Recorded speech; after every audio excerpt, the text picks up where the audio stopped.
Hello friends, welcome to शिक्षक prep. तो friends, आप जानते ही हैं हम सीटेट की प्रिपरेशन कर रहे हैं और डेली इवनिंग में 6 बजे हमारी सीटेट की क्लास आती है। इस वीडियो में हम सीडीपी की जो हमारी सीरीज़ चल रही है उसी को कंटिन्यू करते हुए आज हमारी नेक्स्ट क्लास है क्लास नंबर 5। इसमें भी हम प्रीवियस ईयर क्वेश्चन देखेंगे और साथ में जो आपका कॉन्सेप्ट है उसको भी डिटेल में क्लियर करते हुए चलेंगे। ठीक है, साथ ही साथ हमारी हिंदी पेडागोजी की सीरीज़ भी चल रही है और हमने वीकली डेज़ को डिवाइड किया हुआ है। उसकी जो डिटेल है वो आपको टेलीग्राम पर भी मिलती रहती है और साथ में व्हाट्सअप चैनल पर जो भी अपडेट्स होती हैं मैं आप लोगों को शेयर कर देती हूँ। ठीक है, तो बेसिकली दोनों की अलग अलग प्लेलिस्ट बन चुकी है। प्लेलिस्ट का लिंक आपको नीचे डिस्क्रिप्शन बॉक्स में मिल जाएगा, एक बार आप वहाँ पर जाकर चेकआउट करिएगा, वहाँ आपको सारी क्लासेस एक साथ मिल जाएंगी। तो चलिए स्टार्ट करते हैं आज की क्लास। और क्लास स्टार्ट करने से पहले फ्रेंड्स, जो स्टूडेंट्स चैनल पर नए आए हैं उन्हें एक इन्फॉर्मेशन देनी है। आपको स्क्रीन पर व्हाट्सअप नंबर दिख रहा होगा फ्रेंड्स। अगर आप लोग सीटेट का पेड नोट्स परचेज करना चाहते हैं तो इस दिए हुए नंबर पर आप व्हाट्सअप करके नोट्स को ले सकते हैं। काफ़ी सारे स्टूडेंट्स ऑलरेडी ले चुके हैं और अगर आप भी सीटेट की प्रिपरेशन कर रहे हैं तो नोट्स को आप ले सकते हैं फ्रेंड्स। देखिए, ज़्यादा डिले मत कीजिएगा, चाहे आप यहाँ से नोट्स को परचेज करें या फिर कोई बुक्स वगैरह आप लेना चाहते हैं वो भी ले सकते हैं। टाइम से कर लीजिएगा, कहने का मतलब है, बिकॉज आपका नोटिफिकेशन आपको सितंबर में देखने को मिल जाएगा और एग्ज़ाम आपका कंफर्म है दिसंबर में हो जाएगा। जब आप लोग अभी से अपनी प्रिपरेशन करेंगे तब जाकर आप सीटेट में अच्छा स्कोर कर पाएंगे। ठीक है, तो चलिए स्टार्ट करते हैं आज की क्लास। आज की क्लास का सबसे पहला क्वेश्चन है आपके सामने, विकास के किस चरण में बहुत से हार्मोन संबंधी परिवर्तन होते हैं जो अपनी पहचान की सक्रिय खोज पर बल देते हैं। यानी कि आपसे पूछा है डेवलपमेंट की ऐसी कौन सी स्टेज है इन चार में से जिसमें क्या होता है, सबसे ज़्यादा हार्मोनल चेंजेस होते हैं। मनुष्य की बॉडी में सबसे ज़्यादा हार्मोन कब बदलते हैं ये आप जानते होंगे, जब हम एडोलेसेंस की स्टेज में होते हैं फ्रेंड्स, यानी कि जब हम किशोरावस्था की अवस्था में होते हैं तो यहाँ पर क्या होता है, हमारी बॉडी में बहुत सारे चेंजेस होने लगते हैं। बेसिकली आप कह सकते हैं 12 से 19 वर्ष की अवस्था में आप देखते होंगे जो गर्ल्स होती हैं उनकी वॉइस बहुत ही श्रिल हो जाती है, पतली हो जाती है, और जो बॉयज़ हैं उनकी वॉइस थोड़ा हैवी हो जाती है, भारी हो जाती है ना। और अगर आप फिज़िकल देखें तो फिज़िक भी हमारा चेंज होता है किशोरावस्था की स्टेज में। तो एडोलेसेंस की स्टेज में सबसे ज़्यादा हार्मोनल चेंज होते हैं हमारी बॉडी में। ठीक है, और ये अपनी पहचान की सक्रिय खोज पर बल देता है, इसीलिए इसका राइट आंसर क्या हो जाएगा, ऑप्शन 1 हो जाएगा। बाकी की जो स्टेज है ना, यहाँ पर ज़्यादातर हार्मोनल चेंजेस नहीं होते हैं। चेंजेस तो होते हैं बॉडी में हमारी, ऐसा तो है नहीं कि चेंज नहीं होता है, लेकिन जो हार्मोनल चेंज है, अगर हार्मोन आपसे पूछ लिया तो ध्यान रखना है सीधा आपका दिमाग कहाँ जाएगा, एडोलेसेंस में, किशोरावस्था की अवस्था में। ठीक है, चलिए नेक्स्ट क्वेश्चन पर चलते हैं। आपसे पूछा है, यहाँ पर एक कथन दिया है और तर्क आर दिया है इसका। ठीक है, कथन है, भाषा विकास केवल शैशवावस्था के दौरान होता है, इसलिए केवल शैशवावस्था तक ही उपयुक्त उद्दीपन प्रदान करना चाहिए। बताइए, क्या जो लैंग्वेज डेवलपमेंट है, भाषा विकास है, केवल शैशवावस्था में ही होता है, यानी कि सिर्फ इन्फेंसी में होता है। इन्फेंसी 0 से 2 वर्ष की स्टेज होती है। ठीक है, शैशवावस्था, तो क्या सिर्फ इसी अवस्था में हम भाषा सीखते हैं? जब हम इससे बड़े हो जाते हैं, 2 साल से बड़े होंगे, तो क्या हम भाषा नहीं सीख पाएंगे? सीख पाएंगे, सीखते हैं, है ना। तो ये हमारा कथन यहाँ पर गलत हो गया, क्योंकि ये कह रहा है केवल शैशवावस्था में ही हम भाषा सीखेंगे, तो ये ऑप्शन हमारा, ये कथन हमारा गलत हो गया।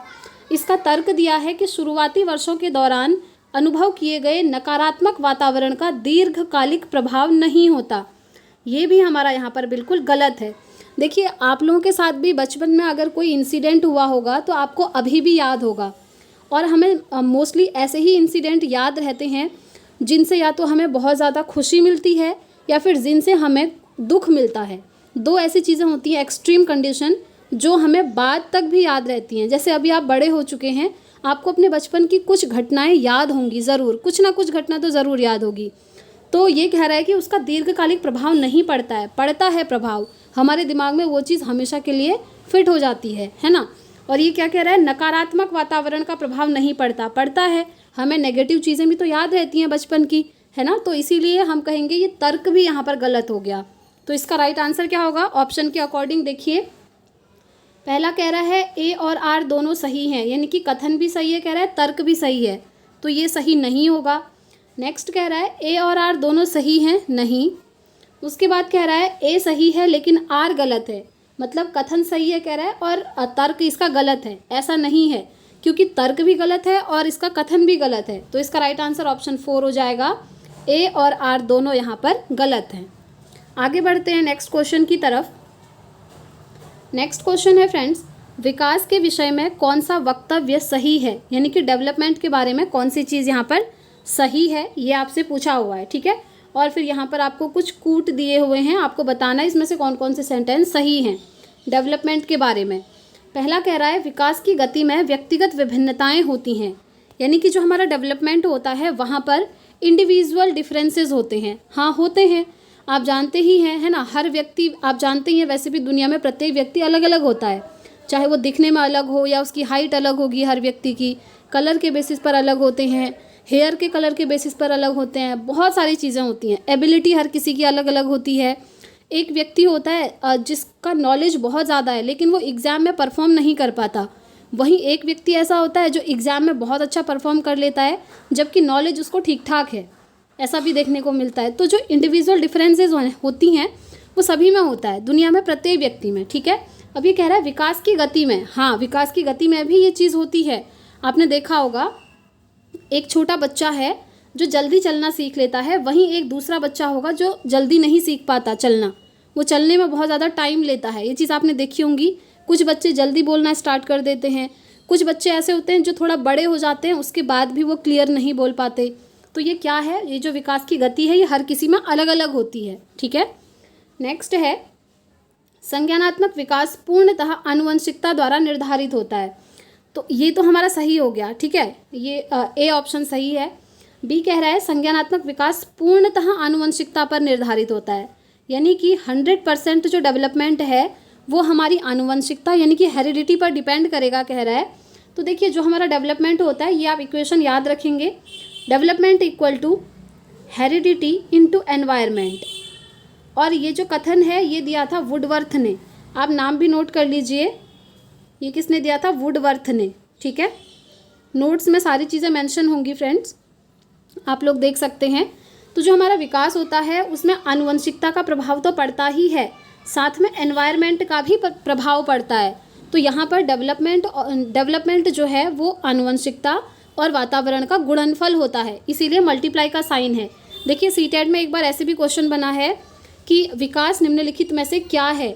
एक ऑप्शन में था कि विकास जो है आपका हेरिडिटी और एनवायरनमेंट का योगफल है, दूसरा ऑप्शन होगा विकास जो है हमारा हेरिडिटी और एनवायरनमेंट का गुणनफल है, इस तरीके से। तो आपको ध्यान रखना है योगफल नहीं है बल्कि गुणनफल है, ठीक है। अब कहने का मतलब क्या है, देखिए हमारा जो डेवलपमेंट है वो आनुवंशिकता का भी उसमें प्रभाव पड़ता है और जो हमारा एनवायरनमेंट आता है वातावरण उसका भी प्रभाव पड़ता है। कैसे, जैसे एक छोटा बच्चा है उसकी आप आइज़ का कलर देखेंगे, उसके हेयर का कलर देखेंगे, वो उसको उसके पेरेंट्स से मिलेगा, जैसे उसके पेरेंट्स के आइज़ या हेयर का कलर होगा वैसे ही उसका भी हो जाता है। ये क्या हुआ, आनुवंशिकता से कुछ गुण जो है ट्रांसफ़र हो गए एक पीढ़ी से दूसरी पीढ़ी में। वहीं अगर हम एनवायरनमेंट की बात करें तो बच्चे को आप जैसे वातावरण में रखेंगे वैसी चीज़ें बच्चा सीख जाता है। जैसे बच्चे का जो बोलना है वो जन्म के बाद बोलना स्टार्ट करता है। अब किससे किस तरीके से बात करनी है, रिस्पेक्ट देकर बात करनी है या रिस्पेक्ट नहीं देनी है, ये सारी चीज़ें वो जन्म के बाद सीखता है। और आप बच्चे को जैसे माहौल में रखेंगे, जैसे एनवायरनमेंट में रखेंगे, बच्चे के अंदर वो गुण वैसे ही डेवलप होने लगते हैं। जैसे एक बच्चा है जो ऐसे एनवायरनमेंट में रहता है जहाँ पर सभी लोग एक दूसरे की रिस्पेक्ट करते हैं, तो बच्चा भी वही चीज़ सीख जाएगा। वो भी बड़ा होकर धीरे धीरे उसके अंदर यही गुण आएंगे कि हमें लोगों की रिस्पेक्ट करनी चाहिए। तो हो गया ना, ये जो विकास है एनवायरनमेंट और हेरिडिटी दोनों का गुणनफल होता है, ये आपने ध्यान रखना है। नेक्स्ट है, तो देखिए ये ऑप्शन यहाँ पर गलत हो गया क्योंकि ये क्या कह रहा है कि पूर्णतः आनुवंशिकता द्वारा ही निर्धारित होता है। जी नहीं, पूरी रूप से आनुवंशिकता पर ही नहीं बल्कि आनुवंशिकता के साथ वातावरण भी होना चाहिए था, जो कि इसमें नहीं है, इसलिए ये यहाँ पर सही नहीं होगा। नेक्स्ट है, विकास पूर्व निर्धारित क्रम में होता है। और उसके बाद है विकास के सभी पक्ष क्षेत्र परस्पर संबंधित होते हैं। जी हाँ, विकास के सभी क्षेत्र क्या होते हैं, परस्पर संबंधित होते हैं। जैसे विकास में आप देख लीजिए, आपका संज्ञानात्मक विकास है, आपका भाषाई विकास है, आपका शारीरिक विकास है, आपका चारित्रिक विकास है, व्यावहारिक विकास है, नैतिक मूल्यों का विकास है। ये सारे विकास के क्षेत्र क्या होते हैं, परस्पर संबंधित होते हैं। ठीक है, जैसे आपने बच्चे को आज सिखाया, उसका चरित्र से रिलेटेड चीज़ें सिखाई कि कैरेक्टर ये है, सारी चीज़ें, उसके बाद वो उससे कनेक्ट करेगा सीधा, उसका संज्ञानात्मक विकास पर भी प्रभाव पड़ेगा, यानी कि वो चीज़ें उसके दिमाग में फिट होंगी। ठीक है, संज्ञान मतलब क्या होता है, आपका दिमाग। ये चीज़ें मैंने आपको प्रीवियस वीडियो में भी समझाई थी। तो विकास के ये सभी क्षेत्र क्या होते हैं, आपस में इंटर रिलेटेड होते हैं, परस्पर संबंधित होते हैं। चलिए एक बार इनके ऑप्शंस की तरफ हम चलेंगे। यहाँ पर आप देख सकते हैं, ये कह रहा है ए बी सी, ओके, इनको हम देख लेते हैं। तो देखिए यहाँ पर ए हमारा सही हो गया था, ये भी हमारा सही है और ये भी हमारा सही है। ठीक है, क्योंकि जो विकास होता है पूर्व निर्धारित क्रम में होता है। कुछ चीज़ें ऐसी होती हैं जो पहले से डिसाइडेड होती हैं, जैसे सभी बच्चे जन्म के बाद सबसे पहले घुटनों के बल चलेंगे, थोड़े बड़े होंगे, फिर पैरों के बल अच्छे से खड़ा होना सीखेंगे, उसके बाद धीरे धीरे चलना सीखेंगे। तो ये क्या है, पहले से निर्धारित है कि बच्चे ऐसे चलेंगे और ये सभी के लिए एक जैसा है, यूनिवर्सल है। तो इसीलिए ए, सी और डी यहाँ पर सही हो जाएंगे फ्रेंड्स। और ए सी डी कहाँ दिया है, हमको ऑप्शन थर्ड में दिया है, ए सी डी। ठीक है, तो इसीलिए यहाँ पर ऑप्शन थर्ड इसका राइट आंसर हो जाएगा। बस ये यहाँ पर जो बी है ये सही नहीं है, बाकी तीनों ऑप्शन सही हैं। सॉरी, आगे बढ़ते हैं फ्रेंड्स नेक्स्ट क्वेश्चन की तरफ। वे गणितीय प्रश्न जो परिकल्पना परिस्थितियों से संबंधित हैं और बीजगणितीय कथन आलेखित करते हैं प्रारंभिक पाठ्यचर्या का एक भाग हैं। इस विचार का आधार है कि किशोरावस्था के छात्र कौन सा कार्य करने में सक्षम हैं। बताइए, किशोरावस्था के छात्र पूछा है। ठीक है, आप ये मानकर चल सकते हैं 12 से 19 वर्ष के छात्रों की बात हो रही है। तो कौन सा कार्य करने में वो सक्षम होंगे।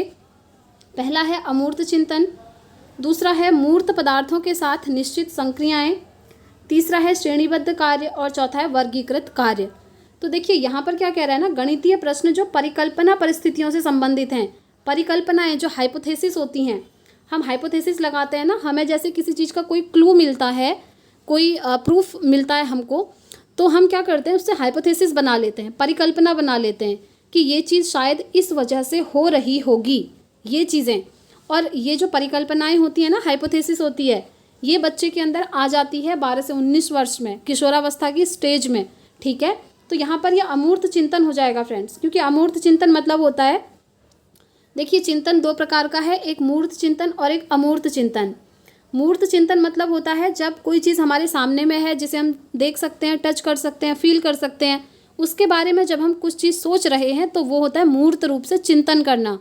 दूसरा आता है अमूर्त चिंतन। अमूर्त चिंतन मतलब होता है जब कोई चीज़ हमारे सामने में नहीं है, जिसे हम ना देख सकते हैं, ना टच कर सकते हैं, ना फील कर सकते हैं, लेकिन उसके बारे में हम अपने दिमाग में सोच सकते हैं, हम कल्पना कर सकते हैं, हम इमेजिन कर सकते हैं, वो होता है अमूर्त रूप से सोचना। और ये जो परिकल्पनाएं होती हैं ये हमारे दिमाग में अमूर्त रूप से ही बनती हैं, वो हमारे सामने में प्रेजेंट नहीं होती हैं। उसको हम क्या करते हैं, हाइपोथेसिस करते हैं, अपने दिमाग में सोचते हैं कि ये चीज़ शायद इस वजह से हो रही होगी। तो ये चीज़ें सब क्या हैं, अमूर्त चिंतन के अंदर आती हैं। ठीक है, जैसे अभी आप लोग भी अमूर्त चिंतन कर रहे होंगे कि सीटेट का एग्ज़ाम होगा, मेरा अच्छा जाएगा, मेरे इतने मार्क्स आ जाएंगे, उसके बाद मैं गवर्नमेंट जॉब की प्रिपरेशन करूँगी या करूँगा, फिर वहाँ मेरा सिलेक्शन हो जाएगा। ये सब क्या है, आप अमूर्त रूप से सोच रहे हैं, क्योंकि ये चीज़ें अभी आपके सामने में हुई नहीं हैं। जब होंगी तो वो आपके लिए मूर्त हो जाएंगी, जब आप टीचर बन जाएंगे।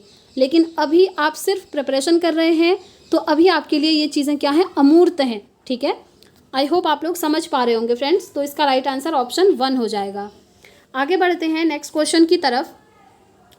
पियाजे के अनुसार इनमें से कौन से 4 तत्व विकास को प्रभावित करते हैं। सिंपली आपको ध्यान रखना है, पियाजे ने इनमें से कुछ 4 ऐसे तत्व बताए हैं जिनमें उन्होंने कहा है कि ये चारों तत्व हमारे डेवलपमेंट को यानी कि विकास को प्रभावित करते हैं। ठीक है, और पियाजे का जो इन्होंने सिद्धांत दिया था, विकास का सिद्धांत, उसका नाम आप लोग मुझे कमेंट बॉक्स में अभी कमेंट करके बताएंगे, क्योंकि फ्रेंड्स ये जो पियाजे से रिलेटेड है, ये क्वेश्चन इससे पहले हमने जो 4 क्लासेस करी हैं उनमें भी आ चुका है, और उनमें मैंने आपको बताया था पियाजे ने बच्चों के विकास का कौन सा सिद्धांत दिया है। सिद्धांत का नाम आपको बताना है कमेंट करके, और उसमें उन्होंने 4 स्टेजेस बताई थी, वो मैं आपको प्रीवियस वीडियो में बता चुकी हूँ।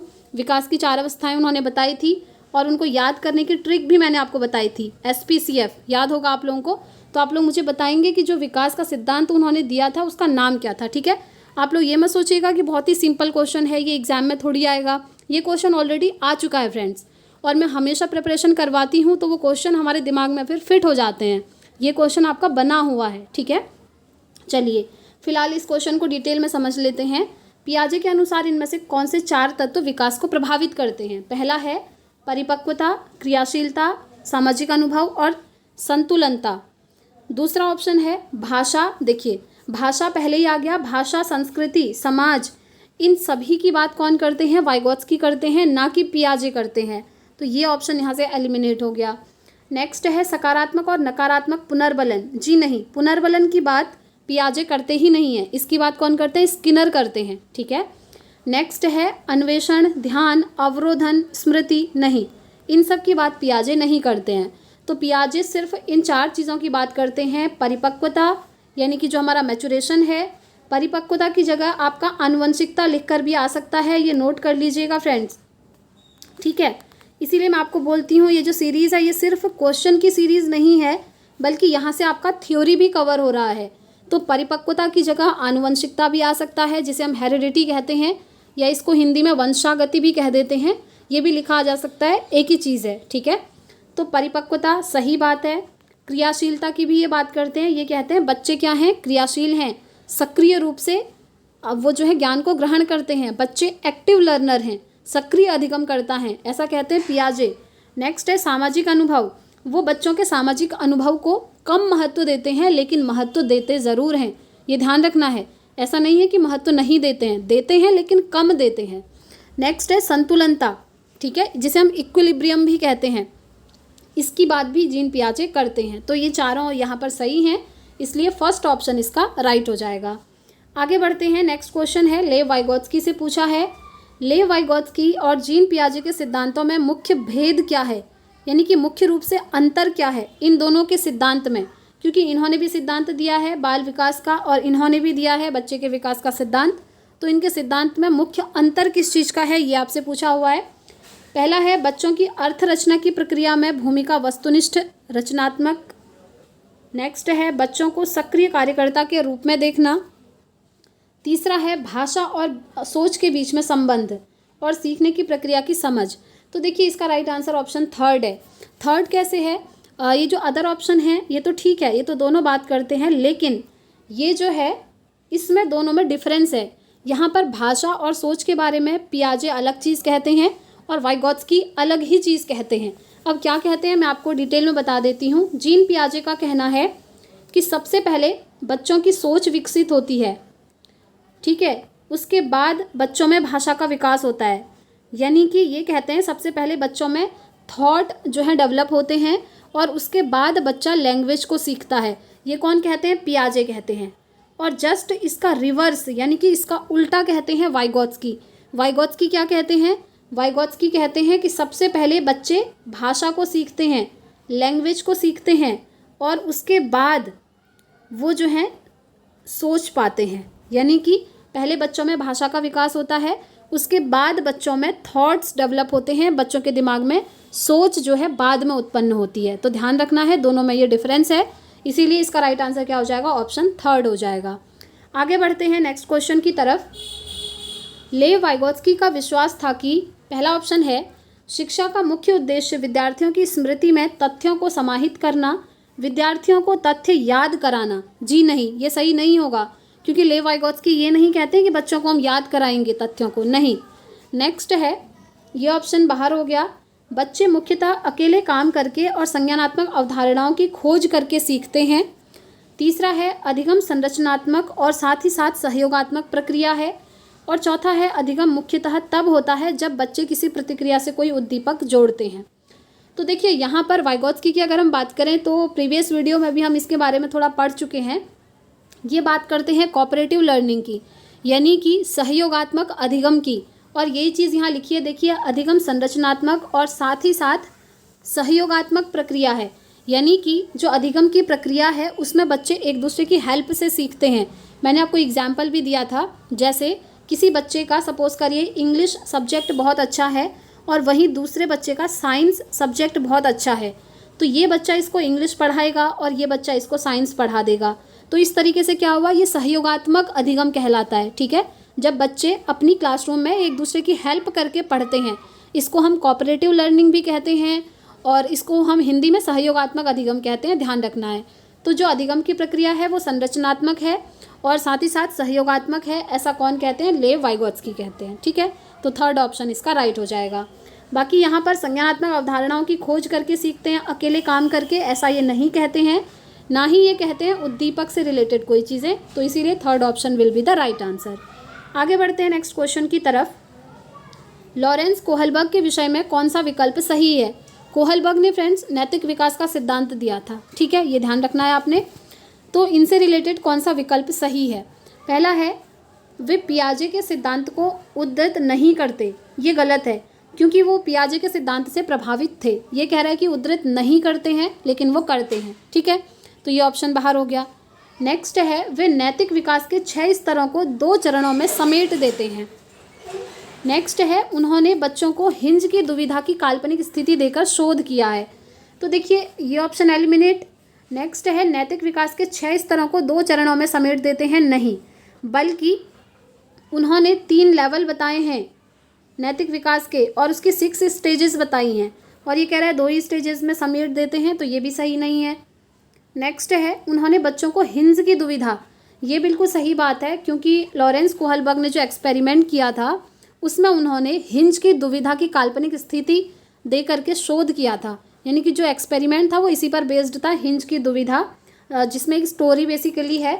स्टोरी ये है कि बच्चों को कुछ दुविधाएं दी जाती हैं और यानी कि प्रॉब्लम दी जाती है और बच्चों को कहा जाता है कि आप अपने अकॉर्डिंग बताओ इसका सॉल्यूशन क्या होगा। तो हर बच्चा अपने अपने अकॉर्डिंग उसका सॉल्यूशन बताता है, यानी कि हर किसी का अलग अलग आंसर आता है। तो इसी पर एक जो है फेमस है हिंज की दुविधा स्टोरी। चलिए मैं आपको हिंज की दुविधा स्टोरी एक बार बता देती हूँ ताकि आप लोगों के दिमाग में ये फिट रहे, क्योंकि अगर हम कोई स्टोरी वगैरह पढ़ते हैं ना तो उससे वो हमें याद हो जाती है जल्दी और उससे रिलेटेड कोई भी क्वेश्चन आते हैं तो हम कनेक्ट करके आंसर सही कर लेते हैं। तो देखिए यहाँ पर लॉरेंस कोहलबर्ग ने बेसिकली बच्चों को एक स्टोरी बताई हिंज की दुविधा से रिलेटेड। अब ये हिंज क्या है? हिंज एक हम कह सकते हैं साइंटिस्ट हैं, यस, ठीक है। अब ये एक पर्सन है, ठीक है, हिंज। तो एक बार क्या हुआ, लॉरेंस कोहलबर्ग ने बच्चों को ये स्टोरी सुनाई। उन्होंने बोला कि हिंज एक व्यक्ति थे, ठीक है, उनकी वाइफ की तबीयत बहुत ज़्यादा ख़राब थी। अब वो अपनी वाइफ को लेकर हॉस्पिटल गए डॉक्टर के पास। तो डॉक्टर ने उनको बोला कि आपकी वाइफ की हेल्थ बहुत ज़्यादा ख़राब है, आपको इतना अमाउंट पे करना होगा, तब जाकर मैं आपकी वाइफ को कुछ मेडिसिन दे सकता हूँ, कुछ इलाज कर सकता हूँ। तो हिंज जो हाइंज हैं, इसको हम हाइंज भी कहते हैं और हिंज भी कहते हैं। तो हाइंज ने सोचा और उसको ये पता चला कि उसके पास इतना पैसा नहीं है, वो इतना पैसा अफोर्ड नहीं कर सकता। अब उसके सामने ये दुविधा उत्पन्न हो गई कि वो क्या करे। अपनी वाइफ की जान तो बचानी है ऑब्वियसली, लेकिन उसके पास पैसा नहीं है। अब वो क्या करेगा? अब उसने रिक्वेस्ट करी डॉक्टर से कि मेरे पास पैसा नहीं है, आप मेडिसिन दे दीजिए, मेरी वाइफ की हेल्थ बहुत ज़्यादा ख़राब है। लेकिन डॉक्टर ने बोला कि नहीं, मैं आपको मेडिसिन नहीं दे सकता हूँ जब तक आप यहाँ पैसा जो है पे नहीं करते हैं। तो फिर हिंज ने क्या किया, देखिए हिंज ने क्या किया, क्योंकि उसको अपनी वाइफ की जान बचानी थी, वो डॉक्टर के कैबिन में गया, उधर जा कर के उसने मेडिसिन चोरी कर ली, ठीक है, मेडिसिन चोरी कर ली, अपनी वाइफ को दे दी और वाइफ की जान बचा ली। अब यहाँ पर क्या हुआ, देखिए यहाँ पर 2 चीज़ें हैं। एक तो हाइंज ने क्या किया, चोरी करी। दूसरी तरफ अगर वो चोरी नहीं करता तो उसकी वाइफ की जान नहीं बचती। चोरी उसने इसलिए करी क्योंकि वाइफ की जान बचानी थी। तो बच्चों से पूछा गया कि हाइंज ने जो काम किया क्या वो सही था या नहीं था, अगर उसकी जगह आप लोग होते तो आप क्या करते। मतलब बच्चों ने फिर अलग अलग तरीके से आंसर दिए। कुछ बच्चों ने बोला कि उन्होंने सही करा, मेडिसिन चोरी कर ली क्योंकि वाइफ की जान बचाना ज़्यादा ज़रूरी था। कुछ बच्चों ने बोला कि नहीं, चोरी करना गलत बात है, चोरी नहीं करनी चाहिए थी, नैतिक मूल्य जो है इससे उन्होंने तोड़े। इस तरीके से हर बच्चे ने अलग अलग आंसर दिए, ठीक है। किसी ने बोला सही करा, किसी ने बोला सही नहीं करा क्योंकि चोरी नहीं करनी चाहिए, इस तरीके से। तो ये जो हाइंज की दुविधा है ये फेमस हो गई थी और इसी पर जो है लॉरेंस कोहलबर्ग ने बताया था, ठीक है। तो इसीलिए थर्ड ऑप्शन इसका राइट हो जाएगा, ये चीज़ आपको ध्यान रखनी है। नेक्स्ट क्वेश्चन है फ्रेंड्स, एक प्रगतिशील कक्षा में अध्यापक को क्या करना चाहिए। प्रगतिशील कक्षा यानी कि प्रोग्रेसिव एजुकेशन, मैंने आपको ये पढ़ाया भी था। ऐसी क्लासरूम जहाँ पर हर बच्चे का ध्यान रखा जाता है, हर बच्चे को उसकी रुचि के अनुसार, उसकी आवश्यकता के अनुसार, उसकी एज के अनुसार, उसके मेंटल लेवल के अनुसार शिक्षा दी जाती है और बच्चों में कभी भी भेदभाव नहीं किया जाता। सभी बच्चों को एक साथ मिलकर पढ़ाया जाता है बिना भेदभाव किए। ये आपका होता है प्रगतिशील कक्षा।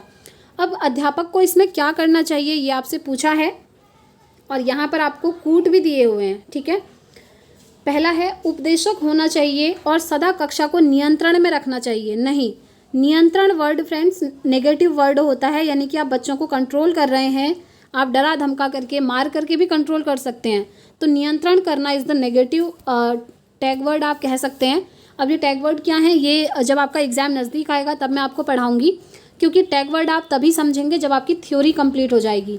वैसे टैग वर्ड की वीडियोस के लिंक आपको मैंने डिस्क्रिप्शन बॉक्स में दी है फ्रेंड्स, अगर आप चाहें तो देख सकते हैं। प्लेलिस्ट है आपकी CTET 2024 all subject tag word के नाम से।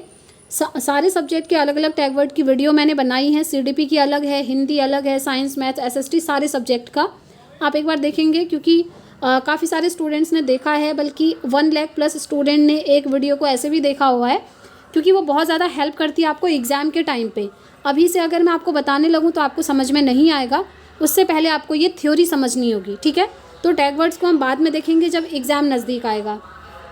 तो ये ऑप्शन सही नहीं होगा। नेक्स्ट है छात्रों के पूर्व ज्ञान और अनुभवों को महत्व देना, ये बिल्कुल सही है। केवल बाह्य उत्प्रेरणा पर बल देना, ये सही नहीं होगा, अभी मैं आपको डिटेल में बताऊंगी। नेक्स्ट है छात्रों को आलोचनात्मक तरीके से सोचने पर प्रोत्साहित करना, ये भी यहाँ पर सही है। अब देखिए जो प्रगतिशील कक्षा होती है ना, वहाँ पर हमेशा बच्चों का जो प्रीवियस नॉलेज है, पूर्व ज्ञान है और उनके जो अनुभव हैं उनको महत्व देना चाहिए, ठीक है, ये सही है। और ये कह रहा है केवल बाह्य उत्प्रेरणा पर बल नहीं, जबकि बाह्य के साथ साथ आंतरिक भी होना चाहिए था। नेक्स्ट है छात्रों को आलोचनात्मक तरीके से सोचने के लिए कहना।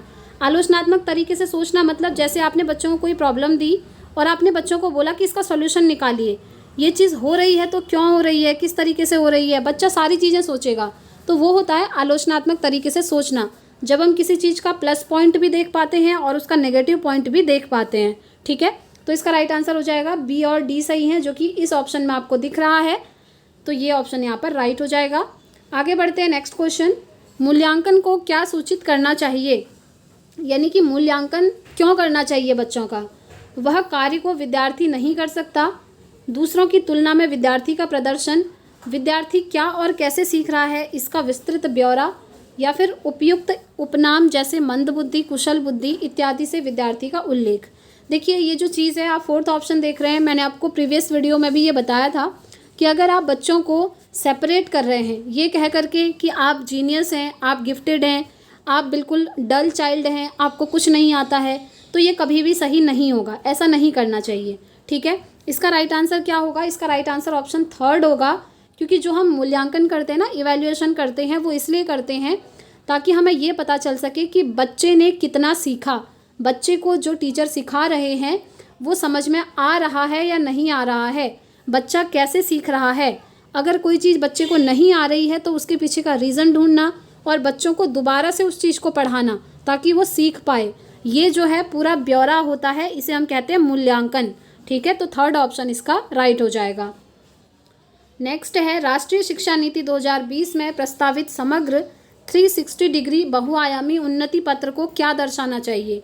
अब ये जो राष्ट्रीय शिक्षा नीति है, नेशनल एजुकेशन पॉलिसी 2020, ये नोट्स में भी आप देखेंगे, मैंने डिटेल में सारी चीज़ें उसमें मेंशन की हुई हैं और बहुत ही इजी लैंग्वेज में। देखिए आप लोगों के जो फीडबैक आए थे ना, बहुत अच्छा लगता है ये चीज़ देख करके, क्योंकि वो जो नोट्स हैं मैंने खुद से प्रिपेयर करे हैं फ्रेंड्स, खुद की मेहनत है, कहीं से भी कॉपी पेस्ट नहीं है, आप लोगों ने देखा भी था, और लैंग्वेज मैंने बहुत ही ईजी रखी है ताकि एक बार आप पढ़ते हैं तो आपके कॉन्सेप्ट एकदम क्लियर हो जाएँ। और ऐसे फीडबैक आप लोगों ने दिए भी थे कि यस जो लैंग्वेज है उसकी बहुत ईजी है और हमें समझ में भी आ रहा है, तो ये देखकर काफ़ी अच्छा लगता है, ठीक है। तो चलिए देखते हैं क्या दर्शाना चाहिए 360 डिग्री असेसमेंट को। तो बेसिकली एनईपी 2020 में क्या होता है, बच्चे का ओवरऑल डेवलपमेंट देखा जाता है। ऐसा नहीं है कि सिर्फ पढ़ाई देखी जाएगी, पढ़ाई के साथ साथ वो स्पोर्ट्स में कैसा है, जब स्कूल में कोई कंपटीशन होते हैं वहाँ पर वो कैसा खुद को रिप्रेजेंट कर रहा है, तो ओवरऑल उसका 360 डिग्री असेसमेंट किया जाता है, इसी को हम कहते हैं 360 डिग्री असेसमेंट, ठीक है। तो ये क्या दर्शाना चाहिए, विद्यार्थियों के प्रदर्शन की दूसरे प्रदेशों में विद्यार्थियों के अंकों से तुलना, जी नहीं, कभी भी बच्चों की तुलना करने के लिए ऐसा नहीं किया जाता। विद्यार्थियों की संज्ञानात्मक, भावनात्मक और मनोगत्यात्मक आयामों में प्रगति, नेक्स्ट है विद्यार्थियों की संज्ञानात्मक क्षमताओं के अनुसार सही पहचान कर 8 बिंदु श्रेणी पैमाने का नामांकन नहीं। विद्यार्थी की अवधारणाओं में कमियों जिन पर अभिभावकों को मेहनत करनी है। जी नहीं, अभिभावकों को थोड़ी मेहनत करनी होती है, मेहनत तो टीचर करेंगे। अगर बच्चों को नहीं समझ में आ रहा है तो टीचर को अपनी टीचिंग मेथड चेंज करनी होगी, ठीक है, ना कि आप अभिभावकों को कहेंगे कि आप मेहनत करो, ऐसा नहीं होता है। तो इसका राइट आंसर ऑप्शन सेकंड होगा। मैंने जैसे कि आपको बताया, विद्यार्थियों की संज्ञानात्मक, भावनात्मक और मनोगत्यात्मक सभी आयामों में प्रगति को वो दर्शाता है। इसीलिए बच्चों का हम कहते हैं 360 डिग्री असेसमेंट करना है, बच्चे के हर पक्ष का मूल्यांकन किया जाता है। तो सेकंड ऑप्शन इसका राइट हो जाएगा। आगे बढ़ते हैं नेक्स्ट क्वेश्चन। पाठ्य पुस्तकों में स्त्रियों का केवल नारीवादी विशेषताओं जैसे पालन पोषण और देखभाल करने वाली संवेदनशील के रूप में चित्रण किसका उदाहरण है। यानी कि पाठ्य पुस्तकों में आप देख रहे हैं जैसे जो फीमेल्स हैं उनको सिर्फ दिखाया जा रहा है कि वो बच्चों का पालन पोषण कर रही हैं, बहुत ज़्यादा सेंसिटिव हैं, सिर्फ घर का काम कर रही हैं, झाड़ू पोछा लगा रही हैं, किचन में खाना बना रही हैं। तो ये क्या दर्शाता है, ये आपसे पूछा है। तो सीधी सी चीज़ है, ये किस चीज़ को दर्शाएगा, ये दर्शाएगा जेंडर पक्षपात को। यानी कि लड़के और लड़कियों में भेदभाव करना, यही तो होता है जब हम लड़के और लड़कियों के काम को सेपरेट कर देते हैं। कहते हैं कि लड़कियां सिर्फ किचन का काम करेंगी, लड़के बाहर जा कर के जॉब करेंगे, फिर कमा कर लाएंगे। तो ये सब क्या है, जेंडर पक्षपात है, ठीक है। जेंडर समानता है, नहीं। जेंडर समता बिल्कुल भी नहीं। स्त्रियों की जन्मजात क्षमताएं होती हैं, ये बिल्कुल भी नहीं होती हैं। ये क्षमताएं जन्मजात नहीं होती हैं, बल्कि जन्म के बाद समाज द्वारा ये चीज़ें थोप दी जाती हैं इंसान के ऊपर।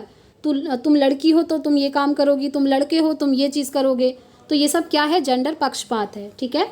नेक्स्ट क्वेश्चन, विद्यार्थियों में समालोचनात्मक चिंतन का आकलन किस प्रकार किया जा सकता है।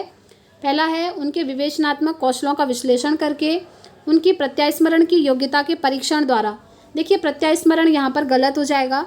इसका मतलब है कि उनको क्या चीज़ें याद होती हैं, कितना वो रट पाते हैं, उस चीज़ से आप कर रहे हैं। नेक्स्ट है उनकी नकल करने की गति। जी नहीं, उस चीज़ को माप कर थोड़ी आप समालोचनात्मक चिंतन का आकलन करेंगे। उनकी वर्तनी की शुद्धता की गणना। जी नहीं, इसका राइट आंसर ऑप्शन 1 होगा फ्रेंड्स। उनके विवेचनात्मक कौशलों के विश्लेषण द्वारा, उनके अंदर कौन कौन सी स्किल्स हैं उनका आप विश्लेषण करेंगे, एनालिसिस करेंगे, तब जाकर आप समालोचनात्मक चिंतन का आकलन कर सकते हैं। नेक्स्ट है लेव वाइगोत्स्की के अनुसार निम्नलिखित में से कौन सा कारक अधिगम को प्रभावित नहीं करता है। तो देखिए ये 3 चीज़ें मैंने आपको प्रीवियस वीडियो में भी बताई थी। ये 3 चीज़ें लेव वाइगोत्स्की बहुत ज़्यादा इनको महत्व देते हैं, लेकिन इस चीज़ को वो महत्व नहीं देते। ये जो अनुक्रिया उद्दीपन संबंध है, ये इसका राइट आंसर होगा, क्योंकि अधिगम को ये प्रभावित नहीं करता है। बाकी चीज़ें अधिगम को प्रभावित करती हैं अकॉर्डिंग टू लेव वाइगोत्स्की, ठीक है। जैसे भाषा हो गई, पाड़ हो गया। पाड़ मतलब क्या होता है, स्कैप फोल्डिंग। स्कैप फोल्डिंग मतलब होता है हेल्प देना बच्चों को। जैसे बच्चों को अगर कोई चीज़ नहीं आ रही है तो आप बच्चों को हेल्प कर सकते हैं। नेक्स्ट है सामाजिक अंतःक्रिया, इस चीज़ को भी ये महत्व देते हैं, ठीक है। बेसिकली 3 चीज़ों की ये बात करते हैं। इसका ट्रिक मैंने आपको बता दिया था पहले ही। SCL यानी कि सोसाइटी, कल्चर और लैंग्वेज, समाज, संस्कृति और भाषा, इन 3 चीज़ों को वाइगोत्स्की महत्व देते हैं, याद रखेंगे फ्रेंड्स। आगे बढ़ते हैं नेक्स्ट क्वेश्चन। बुद्धिमत्ता के समकालीन सिद्धांतों जैसे कि हार्वर्ड गार्डनर द्वारा दिए गए सिद्धांत के अनुसार बुद्धि के बारे में निम्नलिखित कथनों में से कौन सा कथन सही नहीं है। आप जानते हैं हार्वर्ड गार्डनर ने 8 प्रकार की बुद्धि बताई थी, और इन्होंने जो बुद्धि का सिद्धांत दिया था उसका नाम क्या था, हार्वर्ड गार्डनर का बहुबुद्धि सिद्धांत, मल्टीपल इंटेलिजेंस थ्योरी, ठीक है। तो इनमें से कह रहे कौन सा कथन उनके अनुसार सही नहीं है। पहला है बुद्धिमत्ता को मानकीकृत परीक्षाओं के द्वारा सटीक रूप से बतलाया जा सकता है। क्या ऐसा उन्होंने कहा था? बिल्कुल भी नहीं कहा था, ठीक है। और यही इसका राइट आंसर हो जाएगा, क्योंकि कौन सा सही नहीं है पूछा है। तो उन्होंने ये नहीं कहा था कि आप कुछ मानक निर्धारित कर देंगे और उसके अनुसार सटीक रूप से बता देंगे कि किस बच्चे की बुद्धिमत्ता कितनी है। ये चीज़ इन्होंने नहीं कही थी, इसीलिए ये इसका बिल्कुल राइट आंसर हो जाएगा, ठीक है। अदर ऑप्शन भी देखेंगे। बुद्धि आनुवंशिक और पर्यावरणीय कारकों की जटिल परस्पर क्रिया का परिणाम है। बुद्धिमत्ता के अंतर्गत कई स्वतंत्र बुद्धियाँ आती हैं। प्रेरक परिवेश प्रदान करके बुद्धिमत्ता को बढ़ावा दिया जा सकता है। ये सारी चीज़ें उन्होंने कही थी, लेकिन उन्होंने ये चीज़ नहीं कही थी, इसीलिए ये इसका राइट आंसर हो जाएगा, ठीक है। तो फ्रेंड्स आज की वीडियो में इतने ही क्वेश्चन करते हैं। इससे आगे के क्वेश्चन हम अपनी नेक्स्ट वीडियो में करेंगे। ये वीडियो कैसी लगी कमेंट करके ज़रूर बताइएगा, और फ्रेंड्स प्लीज़ अगर आपको वीडियो पसंद आती है तो आप लोग कमेंट करके ज़रूर बताइएगा कि यस आपको समझ में आ रहा है या नहीं आ रहा है, क्योंकि जब आप कमेंट करते हैं ना तो एक मोटिवेशन बना रहता है मुझे भी, ताकि एग्ज़ाम होने तक आपकी सारे सब्जेक्ट की प्रिपरेशन ऐसे ही कंटिन्यूसली कराई जाए। ठीक है, अब हम कल मिलेंगे अपनी नेक्स्ट वीडियो में। हिंदी पेडागोजी की भी हमारी सीरीज़ चल रही है, उस क्लास को हम कल कंप्लीट करेंगे। बाकी फ्रेंड्स आप लोग मुझे टेलीग्राम और व्हाट्सअप चैनल पर ज्वाइन कर सकते हैं, क्योंकि क्लासेस से रिलेटेड कुछ अपडेट्स आती हैं या कोई भी अपडेट आती है टीचिंग की, वहाँ पर आप लोगों को भेजी जाती है। ठीक है, तो इस वीडियो में इतना ही रखते हैं फ्रेंड्स, मिलते हैं नेक्स्ट वीडियो में नेक्स्ट सीटेट की क्लास के साथ। Thanks for watching.